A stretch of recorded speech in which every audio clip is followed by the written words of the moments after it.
গোলাম মুর্তজা ওয়াশিংটনে বাংলাদেশ দূতাবাসের press minister যুক্ত হয়েছেন আমাদের সাথে। অনেক ধন্যবাদ এবং স্বাগত জানাই গোলাম মুর্তজা যুক্ত হয়েছেন আমাদের সাথে।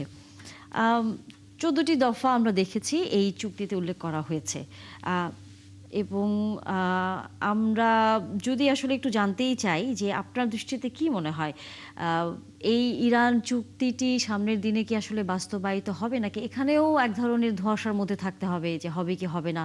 এটা তো আসলে ধোঁয়াশার মধ্যে থাকার কোনো সুযোগ নেই।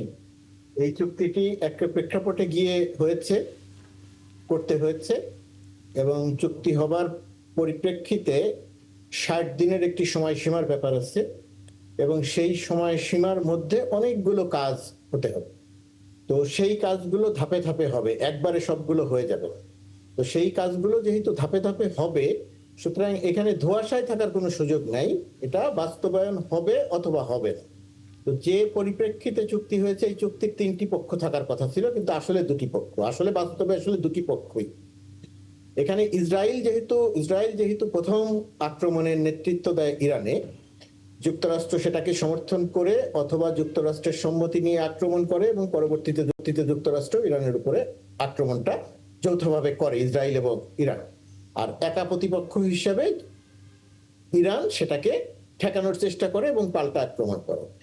এখানে মজার ব্যাপার হচ্ছে, চুক্তিটি হচ্ছে দুটি দেশের মধ্যে, যুক্তরাষ্ট্রের সঙ্গে ইরানের চুক্তিটি হচ্ছে। এখানে চুক্তি পর্যায়ে একটা সমঝোতা স্মারক, তো সেই সমঝোতা স্মারক যখন স্বাক্ষর হচ্ছে, যখন এটা নিয়ে আলোচনা চলছে, এই পুরো সময়টার মধ্যে ইসরায়েল অনুপস্থিত। এটি এর একটি বিস্ময়কর দিক এই কারণেই যে যুক্তরাষ্ট্রের সঙ্গে ইসরায়েলের যে সম্পর্ক, সামরিক সম্পর্ক, কূটনৈতিক সম্পর্ক, আর্থিক সম্পর্ক, ইসরায়েলের যে যুক্তরাষ্ট্রের প্রতি যে নির্ভরশীলতা, সবকিছুর সঙ্গে এই সমঝোতা স্মারক স্বাক্ষরের সময়ে যুক্তরাষ্ট্র যেভাবে ইসরায়েলকে দেখলো, ইসরায়েলকে যেভাবে ট্রিট করলো, সেটা একটু এই সামগ্রিক সম্পর্কের সঙ্গে এটা একটু বেমানান, এটা ঠিক পুরোপুরি ভাবে মেলে না। কিন্তু এই রকম পর্যায়ে গিয়ে একটা এমইউ স্বাক্ষর হয়ে গেল। এখন এই এমইউ স্বাক্ষরের কয়েকটি বাস্তবতা হয়তো সামনে এনেছে, যুক্তরাষ্ট্রের ক্ষেত্রে কয়েকটি বাস্তবতা সামনে আছে। আগামী নভেম্বরে যুক্তরাষ্ট্রের যে মিড টার্ম ইলেকশন, মধ্যবর্তী যে নির্বাচন, সেই নির্বাচনের সময় গিয়ে নির্বাচনের আগে দিয়ে রিপাবলিকান পার্টি এক ধরনের চাপে আছে।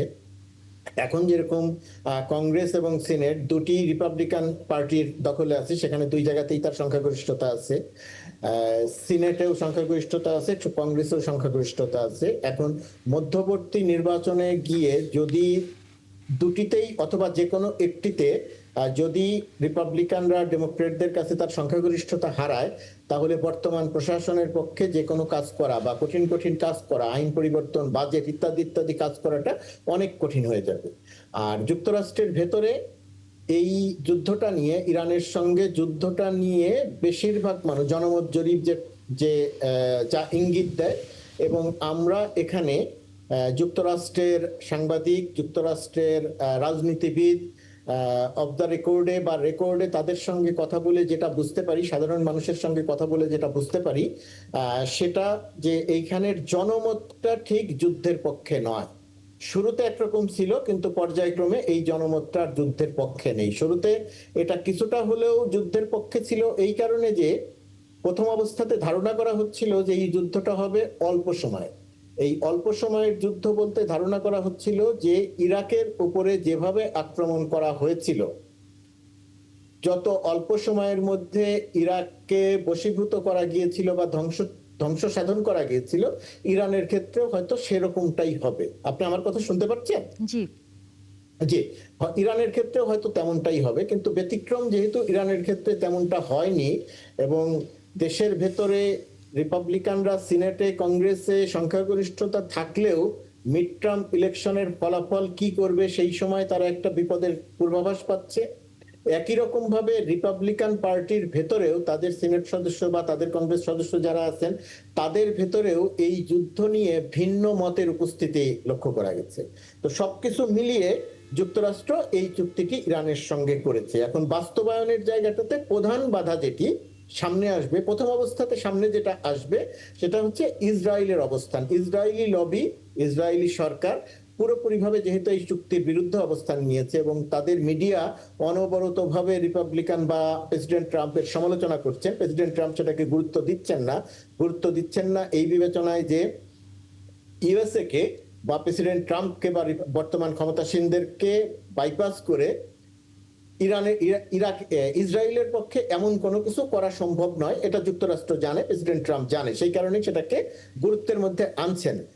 কিন্তু ইসরায়েল এই জায়গাটাতে যেটা করবে, তার যে স্ট্রং লবি আছে যুক্তরাষ্ট্রের, সেই লবি এবং লেবাননে যে তার যে দখলদারিত্ব আছে, লেবাননে তার যে আক্রমণ আছে, সেই জায়গাটাতে সে নানা রকমের আক্রমণ করে দখলদার জায়গা ছেড়ে না দিয়ে এই জায়গাটা নিয়ে সে নানা রকমের প্রতিবন্ধকতার চেষ্টা করবে এবং ক্রমাগতভাবে ইসরায়েল একটা চেষ্টা করবে যে ইরানকে প্রলুব্ধ করা বা ইরানকে প্রভোগ করা যে ইরান যাতে কোনোভাবে ইসরায়েলের উপর আক্রমণ করে। তো ইরান যেহেতু একটা পরিপক্ক দেশ, ম্যাচিউরড পলিটিশিয়ান, তারা যে পুরো প্রক্রিয়াটি যেভাবে হ্যান্ডেল করলো সেইভাবে মনে হয় না যে তারা এখানে ভুল করবে, অর্থাৎ ইসরায়েলের পাতা ফাঁদে ইরান পা দিবে। কিন্তু সেই জায়গায় যদি ইসরায়েল লেবাননে হামলা চালায়, কারণ যেহেতু আপনিও বলছিলেন এবং এটি নিয়ে এর আগেও কয়েকটি গণমাধ্যম বলছিল যে যেহেতু ইরান এই চুক্তিটি সমঝোতা চুক্তি হোক, যুদ্ধবিরতি চুক্তি হোক, যেটাই হোক না কেন, সেটি তারা আসলে ভালোভাবে দেখছে না এবং সেই আলোচনার মধ্যেই আমরা দেখেছিলাম যে ইসরায়েল লেবাননে হামলা চালিয়েছে। এটা নিয়েও এক ধরনের তখন ইরান প্রতিক্রিয়া দিয়েছে।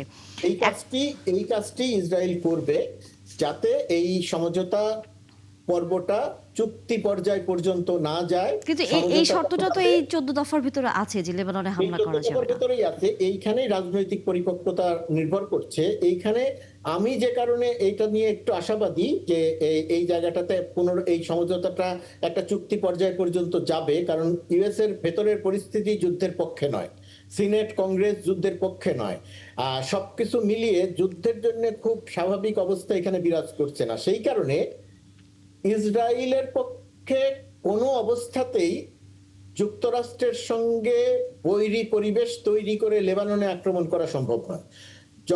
যতক্ষণ পর্যন্ত যুক্তরাষ্ট্র তাকে মোটামুটি ভাবে দেখলাম না কিছু এরকম একটা নীতিতে থাকবে, ততক্ষণ পর্যন্ত সে লেবাননে একটা ঝামেলা তৈরি করতে পারবে, আক্রমণ করতে পারবে, ইরানে আক্রমণ করতে পারবে, যদি ইউএস এর একটা সম্মতি থাকে, অথবা ইউএসএ যদি মনে করে ঠিক আছে ছোটখাটো আক্রমণ করলে অসুবিধা নেই, সেটা করার জন্য যদি সায় দেয়। কিন্তু আমার ধারণা যে শেষ পর্যন্ত গিয়ে যুক্তরাষ্ট্র এই সমঝোতাটাকে একটা চুক্তি পর্যায় পর্যন্ত নিতে চাইবে। সেখানে অনেকগুলো জটিলতা আছে, বিশেষ করে পারমাণবিক ইস্যুতে, ইরানের পারমাণবিক ইস্যুতে একমত হওয়া বেশ কঠিন, কিন্তু তারপরেও এটাকে ইউএসএ ওই পর্যায়ে নিতে চাইবে। সেই কারণে ইসরায়েলকে সম্মতি বা সায় কোনোটা যুক্তরাষ্ট্র দেবে বলে আমার কাছে মনে হয় না। আর যুক্তরাষ্ট্র যদি ইসরায়েলকে সায় বা সম্মতি না দেয়, তাহলে ইসরায়েলের পক্ষে লেবাননে এক নাগারে আক্রমণ বা ঝামেলা তৈরি করে দেওয়া সম্ভব নয়। সে ইরানকে যতই চেষ্টা করুক এর মধ্যে নিয়ে আসতে, ইরান একেবারে বাধ্য না হলে, অর্থাৎ যখন দেখবে যে এই সমঝোতাটা আর কার্যকর হচ্ছে না, তখন ইরান হয়তো পাল্টা আক্রমণ ইসরায়েলে করবে লেবাননের পরিপ্রেক্ষিতে। কিন্তু আগ বাড়িয়ে নয়, ইসরায়েল যেভাবে চাইবে, ইসরায়েল যেভাবে ইরানকে এই যুদ্ধে বা লেবাননের যুদ্ধে টেনে আনতে চাইবে, আমার কাছে মনে হয় না যে সেটা ইসরায়েলের পক্ষে সম্ভব হবে। ইসরায়েল সামনের সময়টা কি হবে, অনেক কিছু ঘটবে, বাট এই যদি মন্তব্য করতে চাই তাহলে ইসরায়েলি কূটনীতি, ইসরায়েলি যুদ্ধবাদ যে নীতি, সেটা বেশ একটা কঠিন অবস্থার মধ্যে দিয়ে আছে। এখন আর সে একটা সুখকর অবস্থার মধ্যে নাই। তারা যা বলবে যুক্তরাষ্ট্রে তাদের মতামতেরই প্রতিফলন ঘটবে, এই মুহূর্তে সেটা বলা যাচ্ছে না। জি, আবুল কালাম আজাদ, আপনি কতটা আসলে এই জায়গায় আশ্বস্ত হতে পারেন যে এই সমঝোতা চুক্তিটি একসময় যুদ্ধবিরতি চুক্তিতে রূপান্তরিত হবে? কারণ আমরা এর আগে মার্কিন প্রেসিডেন্টের যে ধরনের অবস্থান দেখেছি, তার বক্তব্যের পরিবর্তন হতে দেখেছি, এবং এখানেও যদি ইসরায়েল যেহেতু তার সাথে, এখন তো আসলে বলতেই আমরা পারি যেহেতু তারা এখন এখানে নেই, নিশ্চয় তারা তো বসে থাকবে না। মুর্তজা ভাই ওয়াশিংটনে আছেন, উনি যথার্থই অনেকগুলো পয়েন্ট বলেছেন। আমি জাস্ট ওনার সাথে একটা বিষয়ে একটু অ্যাড করব। মার্কিন যুক্তরাষ্ট্রের উনি ইন্টারনাল প্রেশারটার কথা বলেছেন, একটা এক্সটার্নাল প্রেশারও আছে। বিশেষ করে মধ্যপ্রাচ্যে মার্কিন যুক্তরাষ্ট্রের যে মিত্র দেশগুলো আছে, আপনার সংযুক্ত আরব আমিরাত, কাতার, কুয়েত এবং বাহরাইন, এই চারটা দেশ মূলত এরা কিন্তু এই যুদ্ধে অন্যতম ক্ষতিগ্রস্ত দেশ, এবং তারা কোনোভাবেই চাইবে না যে এই যুদ্ধটা প্রলম্বিত হোক। এবং এরা সবাই কিন্তু মার্কিন যুক্তরাষ্ট্রের পরীক্ষিত মিত্র। সো অভ্যন্তরীণ রাজনীতিতে যদি ইসরায়েলি লবি কাজ করেও, কোনোভাবে এই চুক্তিটাকে ভেস্তে দেওয়ার জন্য তারা চেষ্টা করেও, এইখানে বিশেষ করে আপনার আমি যে 4টা দেশের কথা বললাম, এই 4টা দেশের মধ্যে আরব আমিরাত ছাড়া বাকি 3টা দেশে ইসরায়েলের সেই অর্থে প্রভাব নাই। আপনার আরব আমিরাত ইসরায়েল দ্বারা অনেকাংশেই প্রভাবিত, এরকমও জনশ্রুতি রয়েছে যে ইসরায়েলের প্রধানমন্ত্রী এই যুদ্ধ চলাকালীন সময় আপনার আরব আমিরাত সফর করেছেন, এবং আরব আমিরাতকেই কিন্তু এই যুদ্ধের আসলে অনেক বেশি মূল্য দিতে হয়েছে। সো তারাও আসলে চাইবে যে কোনো মূল্যেই হোক আপনার এই সমঝোতাটা চুক্তির পর্যায়ে আপনার পৌঁছে যাক, তাহলে অন্তত মধ্যপ্রাচ্যে শান্তি ফিরে আসবে, যেটা আসলে সবার কালেকটিভ গুডের জন্য খুবই প্রয়োজনীয়। অবশ্যই আমরা আসলে সেটাই চাই যে যুদ্ধবিরতি শেষ পর্যন্ত যেন আসলে রূপান্তরিত হয় বাস্তবে।